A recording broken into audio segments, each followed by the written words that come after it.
உங்களை நண்பர்களுக்கு வணக்கம். நான் உங்கள் சோழநாட்டான். இப்போ இங்கே பாருங்கள், என் கையில் ஒரு தூக்கணாங்குருவி கூடு இருக்குது. இந்த கூடு வந்து பார்த்திங்கன்னா கட்டும்போது அப்படியே அந்த மட்டையிலேருந்து உருவிட்டு கீழே விழுந்துருச்சு. இது மாதிரி கிட்டத்தட்ட ஒரு 10-15 கூடு அங்கே கிடக்கு. இந்த மரத்தில் தான் இப்போ கூடு கட்டிக்கிட்டு இருக்கு. இந்த தூக்கணாங்குருவிகளுக்கு ஒரு அறிவு பாருங்கள்.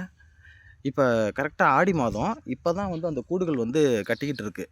ஆக்சுவலாக இப்போ அந்த கூடுகள் வந்து எதில் எப்போ செய்யுதுன்னு சொல்லிட்டு நான் இப்போ தான் கவனித்து பார்த்தேன்.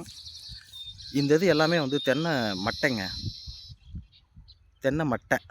அந்த தென்னை மட்டை இருக்குது பாருங்கள். அந்த தென்னை மட்டையில் அப்படியே அவ்வளோ மைனூட்டாக சின்னதாக கிழிச்சு கட்டியிருக்கு. எவ்வளோ ஒரு நுணுக்கமாக வேலை செய்து பாருங்கள். எல்லா இந்த இதில் கொடுத்துருக்கிற நார் எல்லாமே ஒரே ஷேப்பில் இருக்குது. ஒரே அந்த கொஞ்சம் கூட மாறாமல் சின்னதாக கிழிச்சிருக்குங்க. உண்மையிலேயே மனுஷன் நம்மளால் அந்த சைஸில் கிழிக்க முடியுமா அப்படின்னா கொஞ்சம் சிரமம் தான், ரொம்ப சிரமம். ஆனால் இது பாருங்கள், எவ்வளோ அழகாக குட்டி குட்டியாக வந்து சின்னதாக அந்த மட்டையை வந்து கிழித்து இது கூடு கட்டியிருக்கு. அதில் சில கூடுகள் வந்து பார்த்திங்கனாக்கும் அந்த மட்டையில் வந்து பார்த்திங்கன்னா எப்போவுமே தென்னை மட்டை ஊசியாக வரும் கடைசியாக வரும்போது. அதனால் அப்படியே உருவிட்டு வந்து கீழே விழுந்து கிடக்கு. இதுவும் அப்படி உருவிட்டு விழுந்த ஒரு கூடு தான். ஸோ அதனால் சரி கூடு கட்டாமல் இருக்கும் அப்படின்னு பார்த்தாக்கும் திரும்பவும் அதே மரத்தில் அதே மாதிரி கூடு கட்டிக்கிட்டு இருக்குது. அதே பச்சை மட்டையை வச்சு கூடு கட்டிக்கிட்டு இருக்குது. அந்த கலர் கூட நல்லா தெரியுது கீழேருந்து பார்த்தாலே.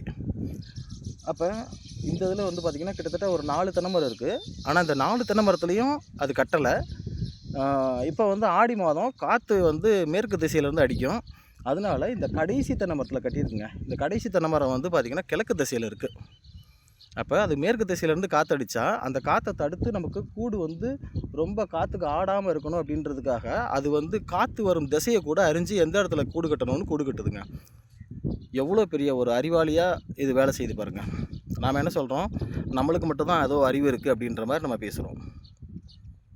உண்மையிலே வந்து இவங்கள்ட்ட இருந்து நம்ம கற்றுக்கணும். இயற்கையிலேருந்து நம்ம நிறைய கற்றுக்க வேண்டியிருக்கு நண்பர்களே. வாங்க கற்றுக்கலாம்.